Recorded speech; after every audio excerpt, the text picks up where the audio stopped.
Kumusta po kayo?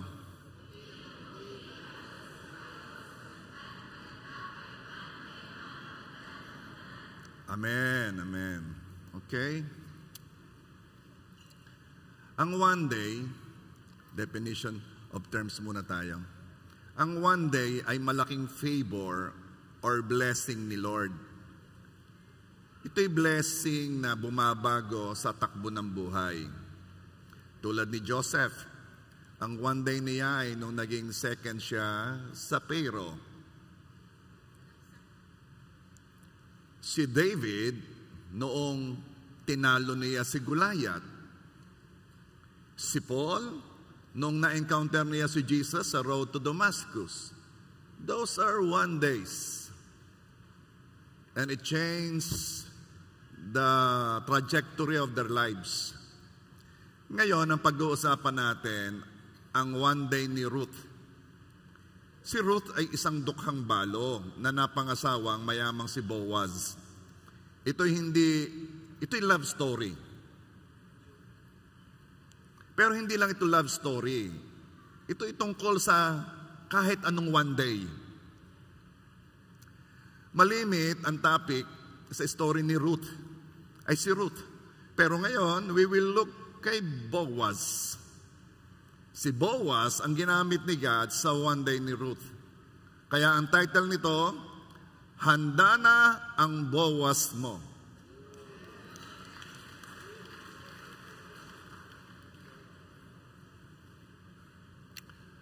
Boaz, hindi Joas ha? Boaz. So let's talk about the background of the story. Kailangan malaman nyo yung background para maunawaan yung mga susunod. Nagkaroon ng famine sa Bethlehem, Judah. Dahil nagkaroon ng famine doon, nilisan ng mag-asawang Elimelech at Naomi ang Judah. Kindly say, Elimelech. Yung mga nag-iisip ng pangalan ng kanilang baby, pwede nyo i-consider Elimelech. Sila ay pumunta sa Moab kasama ang dalawang anak nilang lalaki. At sa Moab na sila nanirahan. Bakit daw po? May famine o may tagtuyot. Okay. Namatay si Elimelech.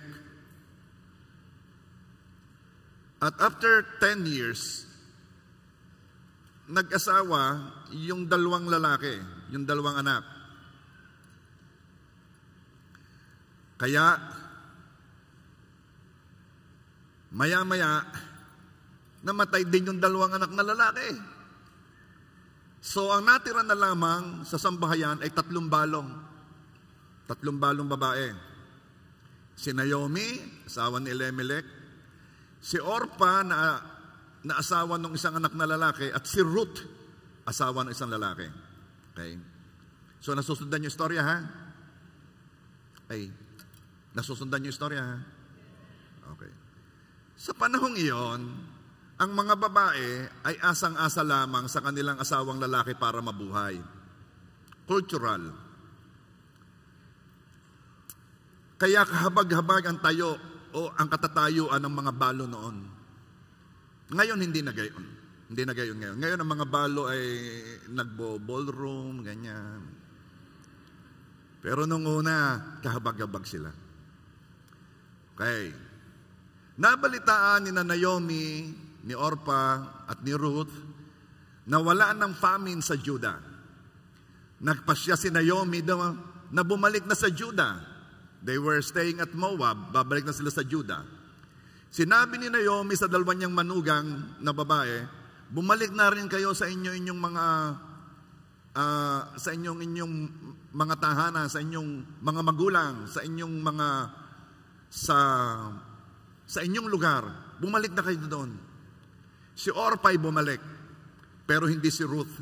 Sabi ni Ruth, ayaw ko ikaw iwang mag-isa, Naomi. Kung saan ka pupunta, doon ako. Kung sino magiging bayan mo, yun ang magiging bayan ko. Kung sino magiging Diyos mo, yun ang magiging Diyos ko. Kaya, Ang magbiyanang si Naomi at si Ruth lamang ang bumalik sa Judah. Okay? So, yan ang background ng story. Nung bumalik sila sa Judah, nagsisimula na ang anihan dahil wala ng famine eh. Si Naomi at si Ruth ay handa nang harapin ang buhay bilang mga dukhang balo. Ready na sila. Kaya naman si Ruth ay mamumulot na lang ng mga nalalaglag na grains o uhay na naiiwan ng mga gumagapas. Nung una po, ito ay, actually ang tawag dito gleaning. Nung una, ito po ay nasa batas ng mga Hudyo. Na kapag sila'y nag-aani, ay kanilang iiwan yung mga kaunti doong mga ani para daw sa mga orphan, sa mga balo, sa mga foreigner. Huwag nilang uubusin lahat. Ginawa yung batas. Nakakatuwa pag ang batas ay napaka mabuti sa mga mahihirap. Ano? Yun ang batas ng mga Hudyo. So, ito na po ang pangyayari. Ruth 2 verse 2. Isang araw, sinabi ni Ruth kay Naomi, pupunta po ako sa bukid at mamumulot ng mga uhay na naiiwan ng mga gumagapas. Doon ako sa may likuran ng sino mang papayag. Sumagot si Naomi, ikaw ang bahala anak. Ruth 2 verse 2. Isang araw. Kindly say isang araw. Isang araw that looks like just an ordinary day. At hindi alam ni Ruth, nagsisimula na ang one day nila. May ilan na hindi pa namamalayan ay nagsisimula na ang one day niya. Tingnan mo yung katabi mo. Sabihin mo, baka di mo pa alam. Nagsisimula na ang one day mo.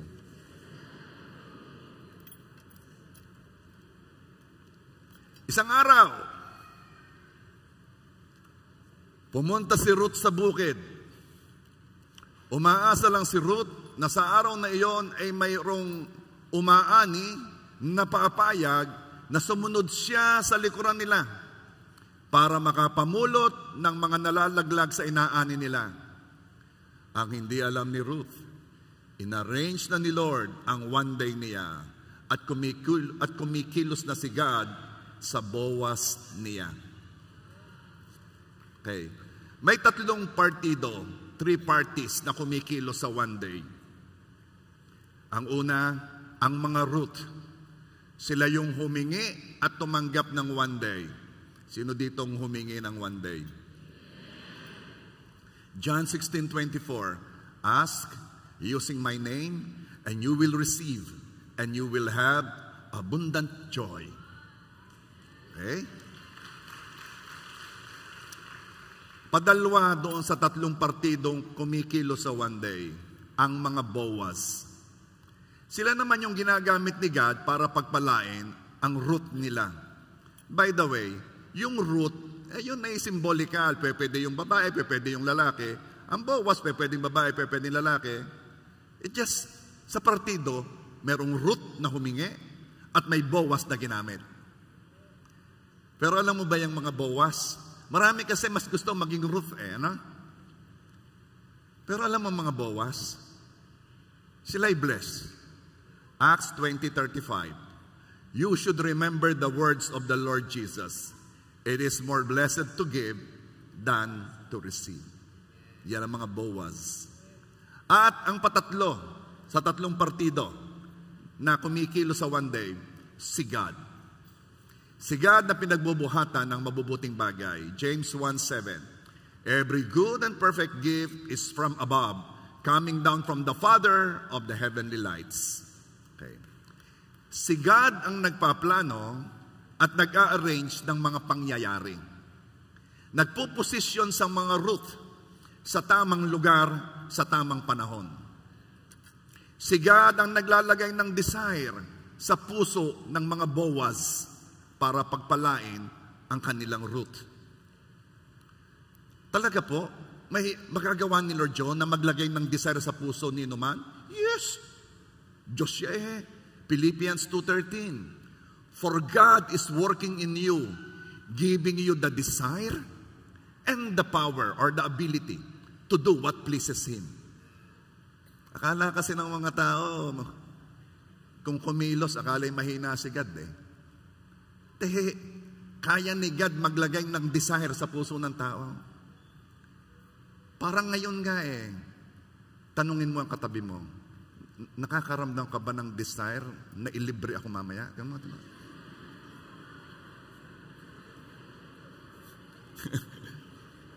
Kung hindi yan nakakaramdam ng desire, hindi pa yan kinikilusan ni Lord. Hindi pa.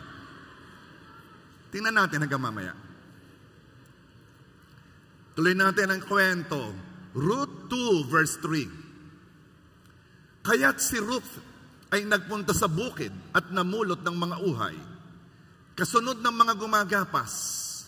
Nagkataon. Kindly say nagkataon. Yung mga nasa likod na talagang concentrated sa aking sinasabi, kindly say, nagkataon. Naku, mukhang magpapaupo na tayo sa lobby. Praise God. Yan ang mga gusto ko, yung kailangan ng space. Nagkataong ang napuntahan niya ay ang bukid ni Boaz. Isang kamag-anak ni Elimelech na napakayaman at iginagalang sa kanilang bayan. Alam niyo, may iba pang bukid doon eh. Hindi naman yun lang. Pero, hindi ba ninyo naitanong, bakit sa bukid ni Boaz siya nagkataon na pumunta? Kasi si Lord ang naglalagay ng desire sa puso ni Numan. At sa pagkakataong ito, si Lord ang nag-desire sa puso ni Ruth na sa bukid ni Boaz pumunta. Walang nagkataon. Si Lord ang nag-design sa favor na ating tinatanggap. Si Lord ang nagtagni-tagni ng mga pangyayari para sa ating ikabubuti. Si Lord ang nagtatama-tama ng pagkakataon for us to be in the right place at the right time. Walang nagkataon.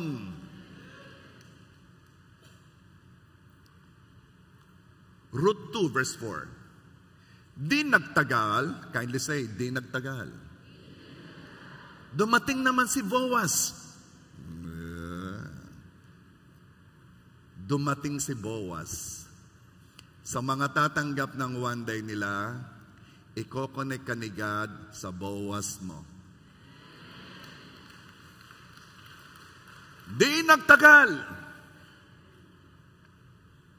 Sabihin mo sa katabi mo, hindi na magtatagal. Di nagtagal. Ibig sabihin, pag ang one day mo'y nagsisimula na, mabilis yan. Okay. Iyo yun. Kasi inaayos na yan ni Lord at inihanda na ni Lord ang puso ng gagamitin niya sa one day mo. Handa na ang Boaz mo. Handa na ang Boaz mo.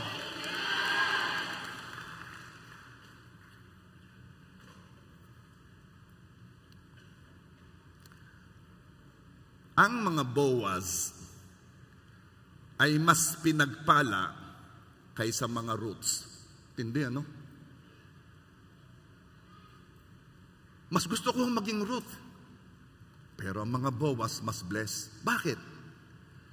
Ang tumatanggap ng one day, pinagpala ka sa lupa. Ang ginamit para sa one day mo, pinagpala sa lupa at pinagpala sa langit.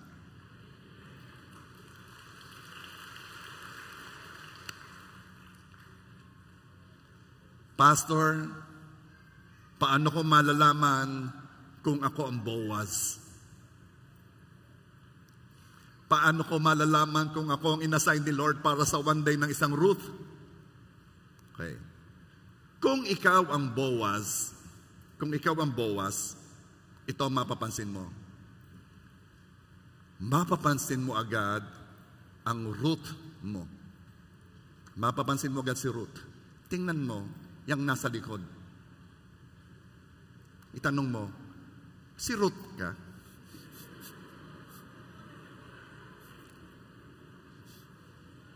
Yung nasa likod, sabihin mo naman, kamukha mo si Boaz. Mapapansin mo agad ang Ruth mo. Bakit? Ruth 2 verse 5. Nang makita si Ruth, itinanong ni Boaz sa katiwala, sino ang babaeng iyon?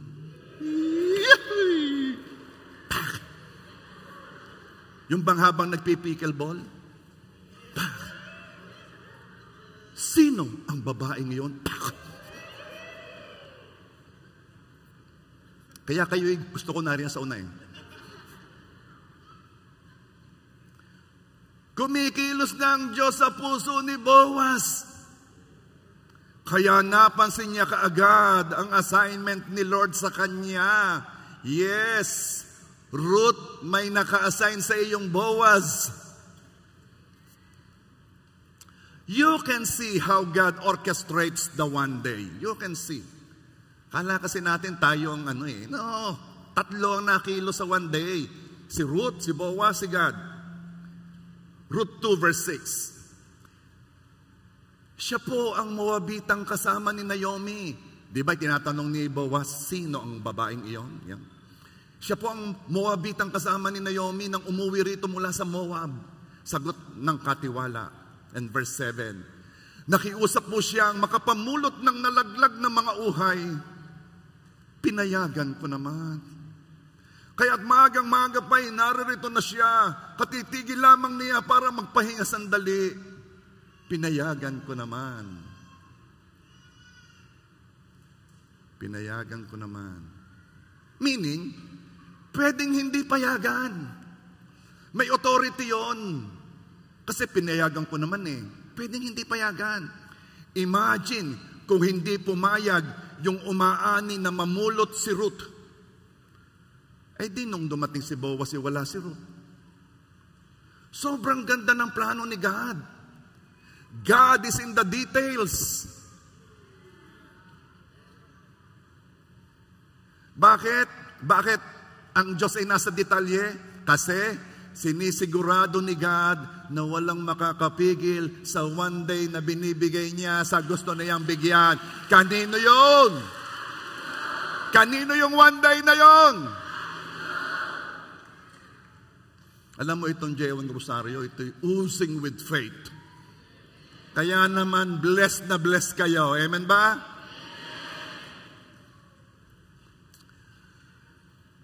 Paano ko po malalaman kung ako ang Boaz? Letter B. May desire kang lapitan, makilala, at makausap ang iyong Ruth. Kung ikaw ang Boaz, sabi ko sa inyo, ito'y love story, pero hindi ito love story lang, ha? Pwedeng yung Boaz, yung kapitalista, yung may connection, pwedeng yung si Ruth, yun yung naghahanap ng business, yung mga ganon. Pero siyempre, love story ito eh, kaya mas type ninyo maging love story ito. May desire kang lapitan, makilala, makausap, makachat ang iyong Ruth. Ruth 2 verse 8. Nilapitan ni Boaz si Ruth at kinausap. Anak, aring si Boaz. Paanak-anak pa eh. Anak. Para kang yung natawag ng ate, na ganyan. Kuya. Anak, huwag ka nang pupunta sa ibang bukid. Dito ka na lamang mamulot. Kasama ng aking mga manggagawang babae. Ari si Boaz. Dito ka na lang kasama nila at ni ako. Okay. Sige, Boaz. Okay lang. Ganyan talaga. Letter C. Paano malalaman pag ikaw ang Boaz? Nais mong protektahan si Ruth. Ruth 2 verse 9. Tingnan mo kung saan sila gumagapas at sumunod ka, Ruth. Tingnan mo. Sinabi ko sa mga tauhan ko na huwag kang gambalain. Ako lang. At kung ikay nauuhaw, malaya kang uminom ng tubig mula sa aking banga. O ito, ang milk tea. Parang gano'n. Ayaw na ni Boaz paalisin sa bukid niya. Ruth, you are under my protection.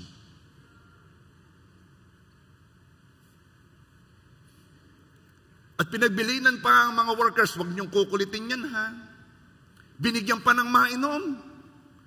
Ang sabi, malaya kang uminom ng tubig mula sa aking banga. Ano ibig sabihin? Bottomless yun. Oh, paano ko malalaman ang aking Boaz? Yang mga Boaz, paano mo malalaman kung ikaw ang Boaz?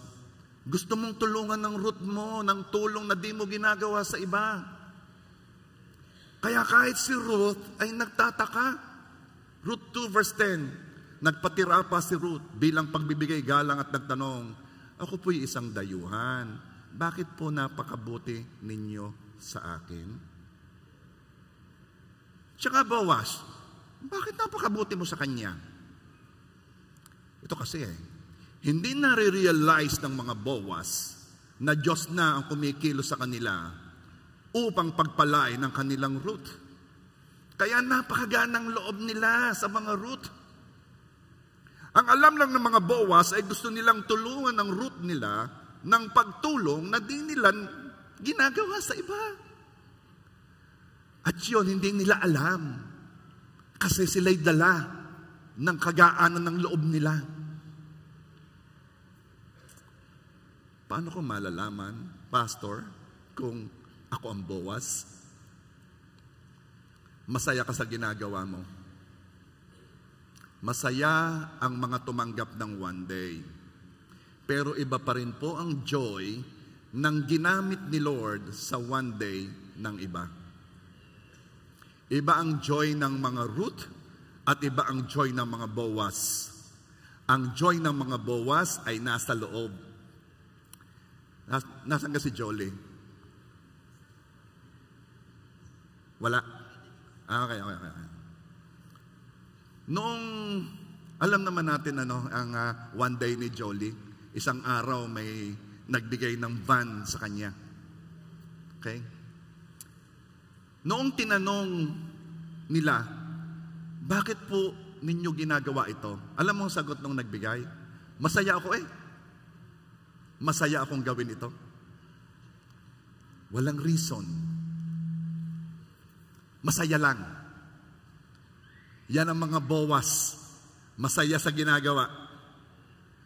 At si Boaz, na kahit siya hindi nauunawaan kung bakit gusto niyang pakitaan ng kabutihan si Ruth, ay nagbigay ng rason. Yung alam niyang rason.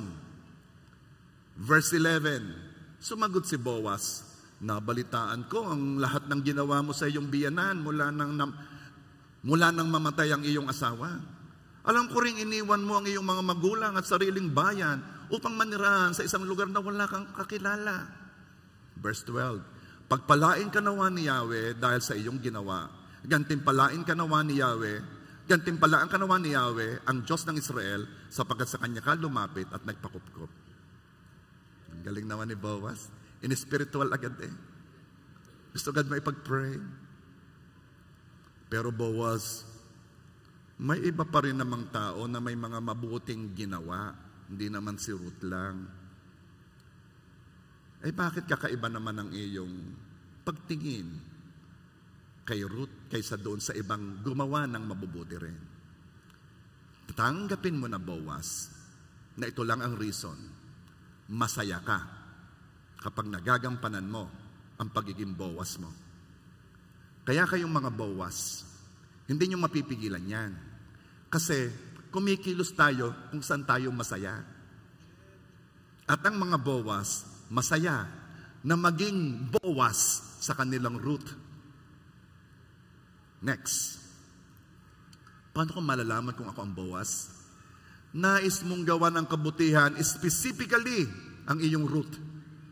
Pwedeng mabait ka sa marami, pero ibang bait mo sa Ruth mo Maaring ikaw ang talagang pinakamabait sa inyo. Pero iba pa rin ang kabutihan mo pagdating sa iyong Ruth. Ruth 2 verse 13. Sumagot si Ruth, "Salamat po, pinalakas ninyo ang aking loob sa inyong sinabi. Kahit ako isang hamak na lingkod at sa katunayan hindi kabilang sa inyong mga manggagawa, naging mabuti kayo sa akin." Si Boaz ang daluyan ng pagpapala ni Ruth. Series of favor na. Tingnan nyo ha. Napansin, nilapitan, kinausap, iningatan, binigyan ng tubig. Heto pa, verse 14. Nang dumating ang oras ng pagkain, tinawag ni Boaz si Ruth. "Halika rito, kumuha ka ng tinapay at isausaw mo sa sarsa." Apa? May kaldereta pa sinasawsaw. Kaya tumupo na siyang kasama ng mga manggagawa. Aba, ay kabilang na. Hindi na tagapulot lang. Member na siya. Kaya tumupo na siyang kasama ng mga manggagawa at binigyan siya ni Boaz ng inihaw na sibada. Aba naman, ay talaga namang pinagkabigyan-bigyan pa Boaz, di mo ka nare-realize ang Diyos kumikilo sa puso mo. Nagrarason ka pa, ay si Boaz ka na. Kumain naman si Ruth hanggang sa mabusog. May natira pa sa pagkain ibinigay sa kanya. Ang dami namang binigay, Boaz. Pinakain mo na, binigyan mo pa ng pasyaron. Why? Because there is a strong desire sa mga Boaz na gawa ng kabutihan ng Ruth nila. And they are really going out of their way para makatulong sila. Verse 15. Nang ipagpatuloy niya ang pamumulot, pinagbilinan ni Boaz ang mga manggagawa. "Hayaan ninyo siyang mamulot kahit sa tabi ng mga binigkis na uhay. Huwag na yung mga maiiwan. Doon na sa inyong mga inane. Doon na mismo siya mamulot. Huwag ninyong pagbabawalan." Tindi ng pabor. Verse 16. Heto pa. "Maglaglag kayo ng mga uhay mula sa binigkis para may mapulot siya." Ay nako si Boaz. Boaz na Boaz. Parang ganito. Hindi lang ako ang gagawa ng kabutihan sa Ruth pati kayo. Kaya kung hindi man kaya ng Boaz, ilalapit ni Boaz si Ruth sa ibang makakatulong sa kanya. Are you there? Verse 17. Si Ruth ay namulot hanggang gabi, pagkasipag. At pagkatapos ay giniig niya ang kanyang napulot at halos 5 salop na sibada ang nakuha niya. Verse 18. Umuwi si Ruth at ipinakita sa kanyang biyanan ang naipong sibada at ibinigay pa niya sa matanda ang lumabis niyang pagkain. Nagtanong si Naomi, verse 19, "Saan bukid ka ba namulot ngayon?" Parang ibang bukid yan na. "Pagpalain nawa ng Diyos ang taon nagmagandang loob sa iyo." At ikinuwento ni Ruth ang nangyari sa kanya sa bukid ni Boaz. Verse 21, nagpatuloy ng pagsasalaysay si Ruth. Sinabi pa ni Boaz na magpatuloy akong mamulot sa kanyang bukid hanggang sa matapos ang anihan niya. And then verse 22, sumagot si Naomi, "Oo nga anak, baka mapahama ka lamang kung sa ibang bukid ka pupunta. Mabuti ngang manatili kang kasama ng kanyang mga manggagawang babae." Ayan. Nais ni Boaz mag-protect at mag-provide kay Ruth. Alam mo ba ang pusong ito? Ito'y puso ng isang asawa. To protect and to provide. Hindi pa alam ni Boaz ang plano ng Diyos, pero ramdam na niya kasi inihanda na ang puso niya. Kaya dumating na ang time na na-realize na ni Boaz. Dumating ang time. Na-realize na ni Boaz na gusto na niyang pakasalan ang balong si Ruth. Okay. Ito po ngayon ang takbo ng pangyayari. Mahirap si Naomi sina Ruth. Kaya nagpasya si Naomi na ipagbili na yung kanilang lupain. Yung lupain ng asawa niyang si Elimelech. May kaugalian noon ng lupain ng namatay ay bibilhin ng pinakamalapit na kamag-anak para wag mapapunta sa iba. Pero buy one, take one. Kapag binili mo ang lupa, kasama sa bilihan ang balo ng iyong kamag-anak para wag mawala sa lahi ng namatay ang lupa. At ang balo ng kamag-anak ay si Ruth. Ay si Naomi ho, matanda na si Naomi. Si Ruth ang bata-bata. Si Boaz ay kamag-anak ni Elimelech, yung biyanan ni Ruth. Pwede niyang bilhin ng lupa kasama si Ruth. Pero may hadlang. Tanungin po ninyo ako, ano pong hadlang? Merong mas malapit na kamag-anak si Elimelech na mas may karapatang bumili ng lupa at kunin si Ruth kaysa kay Boaz. Mas may priority dahil mas malapit. Kaya anong ginawa ni Boaz? Pumunta si Boaz sa kanyang kamag-anak upang kausapin. Yan. Paano malalaman kung ikaw na ang Boaz? Hindi ka hihinto hanggang sa mapagpala mo ang iyong Ruth. Ikinuwento ni Ruth kay Naomi ang pangyayari, Ruth 3:18. Nang magkagayo sinabi niya, maghintay ka anak ko hanggang sa iyong malaman kung ano ang mangyayari. Sabi ni Naomi, maghintay ka Ruth. Bakit? Sapagkat ang lalaking iyon ay hindi hihinto. Kapag mayroong Boaz na pinadala sa iyo, yung lalaking yan hindi hihinto. Kapag mayroong napili ang Diyos na gamitin para pagpalain ka at ibigay ang one day mo, yung lalaki o yung babaeng yan o yung taong yan ay hindi hihinto. Hanggang sa matapos niya ang bagay sa araw na ito. Sa iyong one day, God will cause you to find favor with the right people. Kaya ka walang favor noon dahil hindi pa sila ang Boaz mo. I am reminding you, tatlo ang kumikilo sa one day. Si God, si Ruth at si Boaz. Ang problema kapag si Ruth ay pinipilit si Boaz nang walang kilos ang Diyos. Hindi pwedeng dalawalang partido, kailangan tatlo. Kapag ang ipinadala na ni Lord sa iyo ay ang Boaz mo, hindi mo na kailangang i-manipulate sila para i-convince na tulungan ka or magustuhan ka. Tulungan mo naman ako. Ako'y kailangan na rin ang tayo ko ganyan-ganyan na Hindi sila kikilos sa iyong pagmamanipulate, pagkukonvince na ikay dapat tulungan. No. Kailangan kumilos ang Diyos sa puso niya at bigyan siya ng desire upang ikaw ay pagpalain. You cannot manipulate anyone na magustuhan ka.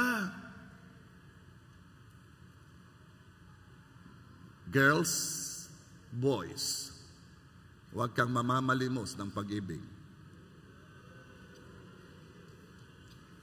Si God ang nagdadala ng Boaz kay Ruth. Ni si Ruth hindi nag-e-expect na may Boaz doon. Ang ine-expect niya ay mamulot lang ng uhay. Sa mga Ruth, dadalhin ng Diyos sa buhay mo ang mga taong gusto kang gawa ng kabutihan. Why? Dahil ang Diyos ang kumikilo sa kanila at ang Diyos ang naghahanda sa puso ng Boaz mo. Uulitin ko, handa na ang Boaz mo.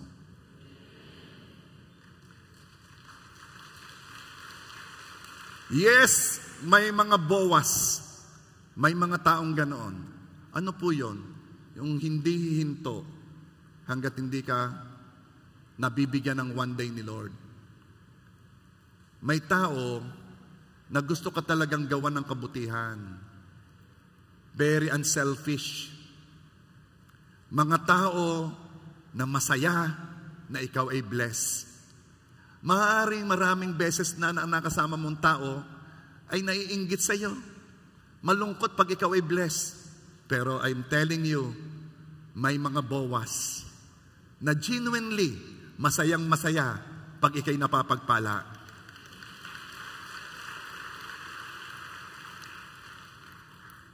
Kinausap na ni Boaz ang kamag-anak na may priority bilhin ng lupa ni Naomi. Payag ang kamag-anak na bilhin ng lupa. Sige, bibilhin ko ang lupa ni Elimelech. Pero ayaw niyang maging asawa si Ruth.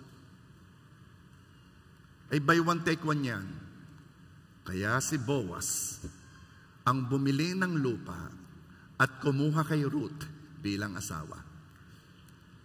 Sa mga Ruth, kahit may mga mapait ka na lumipas, may mga rejection. Kaya ka may rejection at may mapait na lumipas kasi hindi yun ang Boaz mo. Ang Boaz mo ay hindi ka sasaktan. Ang Boaz mo ay pagpapalain ka. At kahit may mga rejections ka nang naranasan, one day is a blessing that will erase all the pains and rejections you felt in your life. Ruth, handa na ang Boaz mo.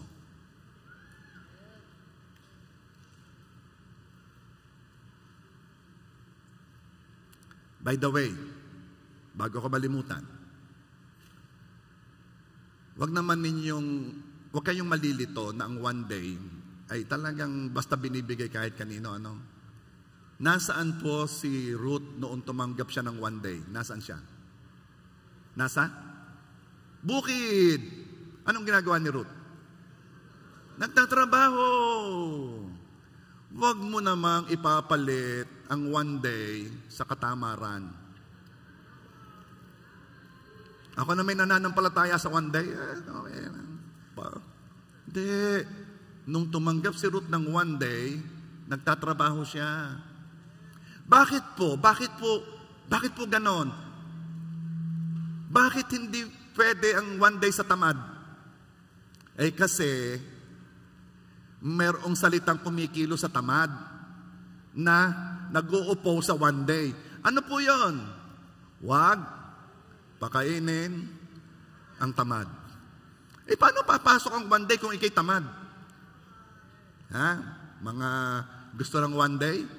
Are you there? Now, kung inyong mapapansin, nag-concentrate ako sa Boaz. Kasi laging Ruth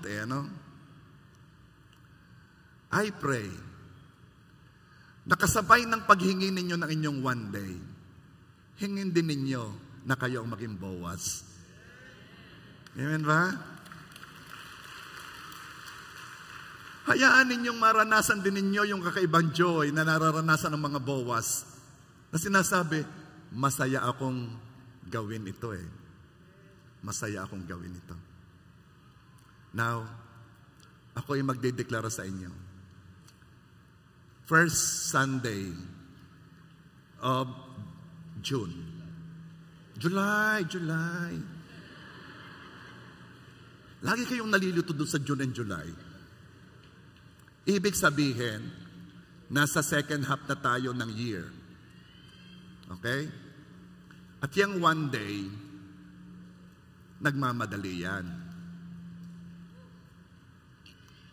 Amen ka? Hindi tayo papayag. Nalalampasan tayo ng ating one day. Amen? Bawas. Huwag mo palang kakalimutan. Yung sabi ko kanina, yung mga Ruth, bless sila. Tumanggap sila ng blessing dito. Nasa sa kanila na kung paano magiging blessing sa langit yon. Pero ang mga Boaz, sigurado, na yung kanilang ginawa ay na-bless sila sa lupa at na-bless sila sa langit. Sure yun. If you want, Boaz, if you want to be wise, mas hingin mo na maging Boaz kaysa maging Ruth. Pero gusto ko maging Ruth. Hindi ko naman sinasabing huwag mong hingin maging Ruth. hingin mo rin maging Boaz. Amen ba? Ibang klase, Now, itong ating gagawin. Tunay ba yan na gusto niyo maging Boaz? Alam mo ba kung bakit? Tinatanong yan. Hindi mo kasi nare-realize Pag ikaw ang naging Boaz, bibigyan ka ni Lord ng capability na maging Boaz. Ibig sabihin, mas blessed ka kaysa sa Ruth. Kaya, pag hiningi mo ang maging Boaz, mas matindi ka. Mas matindi ang one day mo kaysa one day ni Ruth. Isipin mo, ikaw ang tagapagbigay ng one day. Sino ang gusto maging Boaz?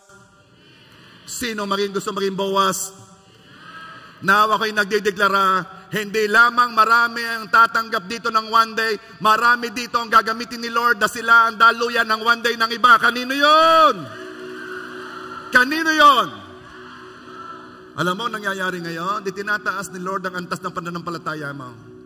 For a very long time, ikaw ang needy. For a very long time, ikaw ang humihingi, nagmamakaawa, kumukuha. Lord, one day ko. Ngayon, tinaas mo ang antas. Lord, hindi lamang ako ang tatanggap ng one day. Ako ang gagamitin mo sa one day nila.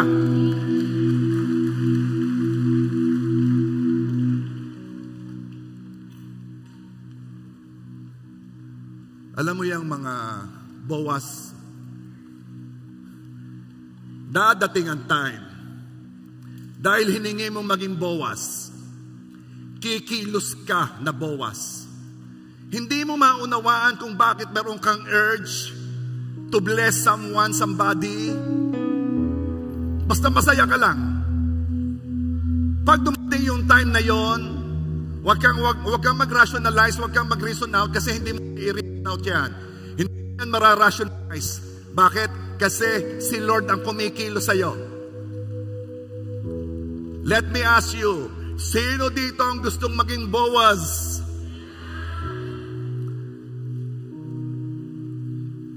Ang mga Boaz, mapapansin mo, there is something in their heart. Na ano yun? Sobra ang pag-guide ni Lord sa kanila. Sobra ang pag-guide ni Lord sa mga Boaz. If God intends you to be Boaz, God will bless you.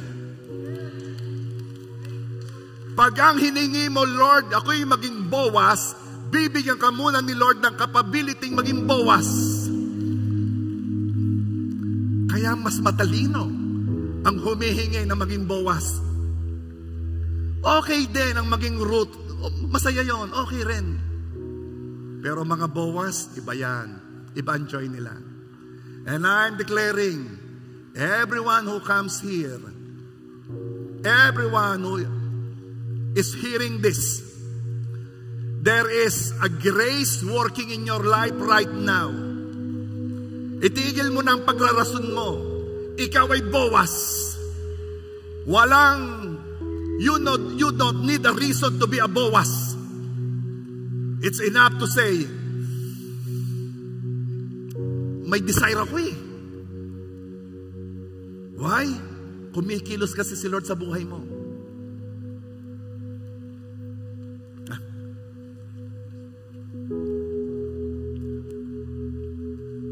This church is blessed. Why? Because God is raising up Boazes. Nagre-raise up siya ng mga Boaz. Nilampasan ninyo ang desire. Nilampasan ninyo.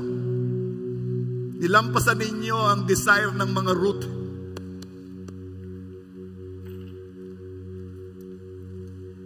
Come on, stand up.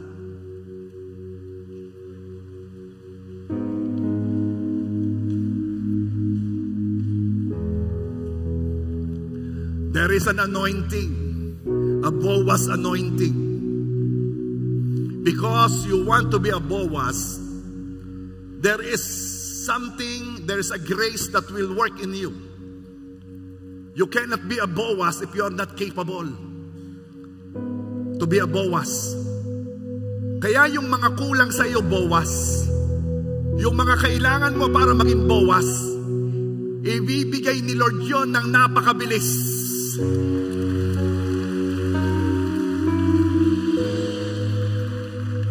Matalino ka. May nakita kang hindi kita ng iba. Ang alam nila, masarap maging Ruth, tagatanggap ng one day. Hindi nila alam, mas matitindi ang mga Boaz, tagapagbigay ng one day. At dahil hiningi mo kay Lord na maging Boaz, mas madali ang kilos ni Lord sa iyo dahil merong gusto si Lord bigyan ng one day at ikaw ang gagamitin.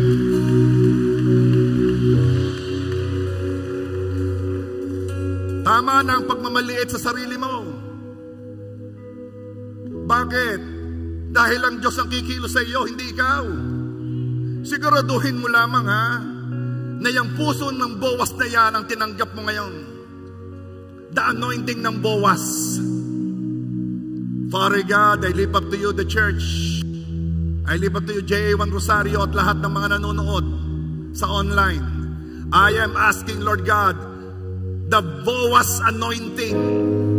The Boaz anointing, Lord God. Lord, ang mga Boaz ang capable na gamitin ng one day ng iba. Ang mga Boaz ang magpapayak. Ang mga Boaz ang gagamitin ni Lord para magbigay ng matitinding pasasalamat ang mga tao sa langit. Ang Boaz ang gagamitin ni Lord. At kayo yon. Kayo yon. Kayo yon. Kayo yon. Father God, lahat ng mga gustong maging Boaz, salamat sa pag-ayos ng puso namin. Salamat sa pagbibigay ng desire sa amin upang gamitin mo na daluyan ng pagpapala ng mga Ruth. Salamat, Lord God. And right now, I pray, ano man ang hinahawakan ng mga Boaz, ito man ay trabaho, negosyo, ano man ang hinahawakan ng mga Boaz, ito man ay relasyon, ano man ang anumang na kay Boaz ngayon, I am declaring increase, I am declaring promotion, I am declaring the miracle of multiplication, I am declaring ang kakaibang kapangyarihan ng Diyos na kumikilos sa mga Boaz. Boaz, you are blessed. Boaz, you are blessed.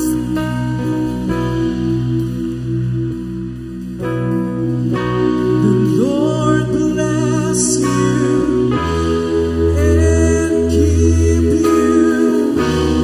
Make His face shine upon you and be gracious to you. The Lord turns face towards you.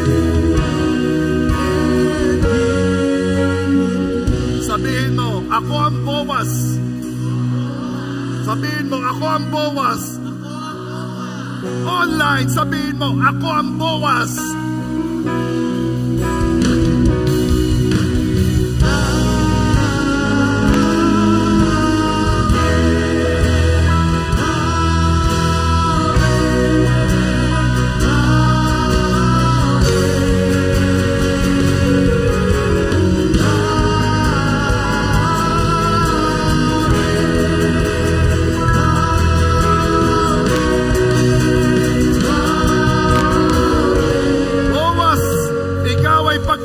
Saan ka man darating, saan ka man pupunta, saan man lugar ikaw maparoon, ikaw ay blessing, ikaw ay pagpapala. Boaz, yan ang anointing mo. Boaz, yan ang anointing mo.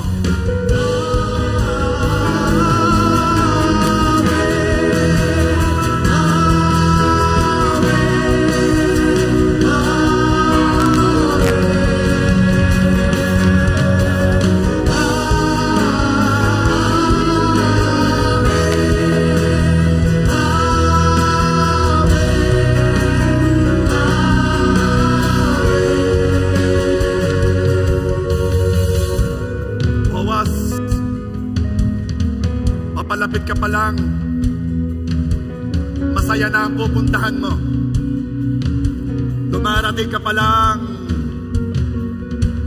may kagalakan na sa puso ng mga taong daratnan mo. Yan ang katangian ng mga Boaz. You are a joy bringer. Tagapagdala ka ng kagalakan.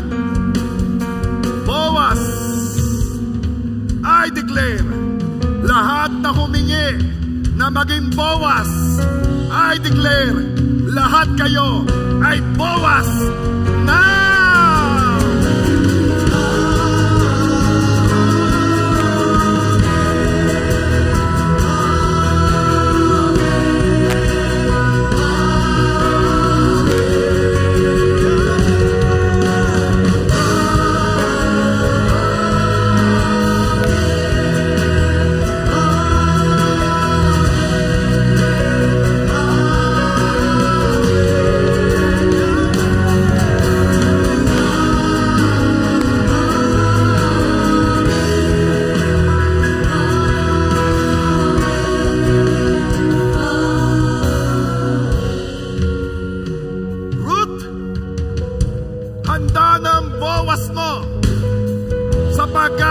Nandito ang Boaz mo.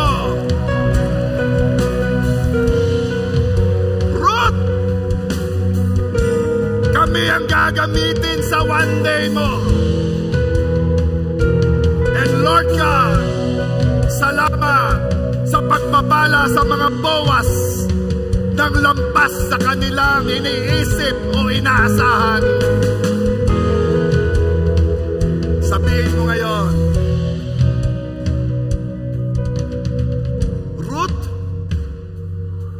handa na ang Boaz mo. Dahil ako yon. Ako ang Boaz. Father God, I lift up to you your children. It's a leap of faith, Lord God. Pagbabago ng posisyon. Hindi po kami ang needy, Panginoon. Kami ang gagamitin mo sa need ng iba. At para magawa mo yun, Panginoon, I know, Lord God, pupunuin mo ang pangangailangan namin. Pupunuin mo ang kailangan namin so that we will be Boaz. Salamat po, Lord God, sa napakaraming Boaz. In Jesus' name we pray. Amen.